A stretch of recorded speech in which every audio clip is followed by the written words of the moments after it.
କାହାଣୀ ପ୍ରତିଭା।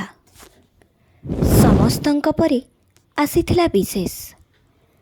ସାଇ ତା ହାତ ଧରିଲା ବେଳକୁ ତା ହାତରୁ ଚକୋଲେଟ୍ଟି ଛଡ଼େଇ ନେଇ ଦୌଡ଼ି ପଳାଇଥିଲା ସେ। ଆଉ ବିଶେଷ ଆଙ୍କିଥିବା ଚିତ୍ରକୁ ଦେଖି ସାଇ ଅବାକ ହୋଇଯାଇଥିଲା। ସେ ଚିତ୍ର ଆଉ କାହାର ନଥିଲା, ଥିଲା ସାଇର। ସେ ପ୍ରଥମେ କ୍ଲାସ୍କୁ ଆସିବା ସମୟର ଚିତ୍ର। ସେଦିନ ସାଇ ଯେପରି ଦେଖାଯାଉଥିଲା, ବିଶେଷ ଅବିକଳ ସେହିପରି ଚିତ୍ରଟି ଆଙ୍କିଥାଏ। ଚିତ୍ର ଦେଖି ନିଜ ଆଖିକୁ ବି ବିଶ୍ୱାସ କରିପାରୁନଥାଏ ସେ। ସାଇ ଚିତ୍ରଟି ନେଇ ପ୍ରଧାନ ଶିକ୍ଷକଙ୍କୁ ଦେଖାଇଲା। ସିଏ ବି ଆଶ୍ଚର୍ଯ୍ୟ ହୋଇଗଲେ ଚିତ୍ରଟିକୁ ଦେଖି। ଷ୍ଟାଫ୍ ରୁମ୍ରେ ମଧ୍ୟ ଚିତ୍ରକୁ ଦେଖି କେହି ବିଶ୍ୱାସ କରିପାରୁନଥାନ୍ତି। ବିଶେଷ ଏଇ ବର୍ଷ ସ୍କୁଲରେ ନାମ ଲେଖାଇଥିଲା, ହେଲେ କେବେ କାହାକୁ କିଛି କୁହେନା। ପାଠ ଦିଆଗଲେ କରିଦିଏ, ହେଲେ ପଚାରିଲେ କିଛି କହିପାରିବନି।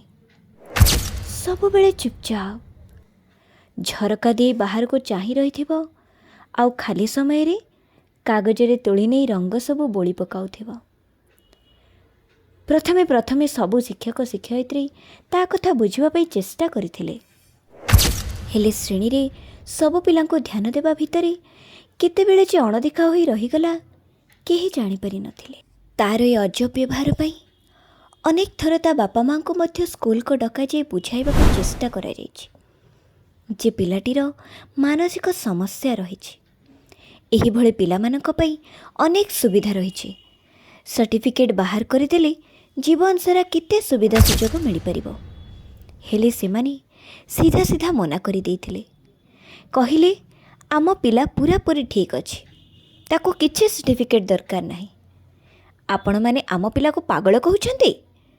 ପ୍ରଧାନ ଶିକ୍ଷକ କହିଲେ, ଆରେ ଆପଣଙ୍କ ଛୁଆକୁ ପାଗଳ କହୁନାହୁଁ, ବାସ୍ ସେ ସମସ୍ତଙ୍କ ଠାରୁ ଅଲଗା, ଆଉ ତା ପାଇଁ କିଛି ଅଲଗା ଶିକ୍ଷା ଦରକାର।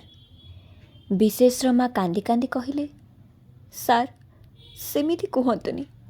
ଯଦି ଏ କଥା ପ୍ରକଟ ହୋଇଯାଏ, ତେବେ ଏମି ସମାଜରେ ବଞ୍ଚିବା କଷ୍ଟକର ହୋଇଯିବ। ଆମ ପିଲାକୁ ସମସ୍ତେ ହତାଦର କରିବେ।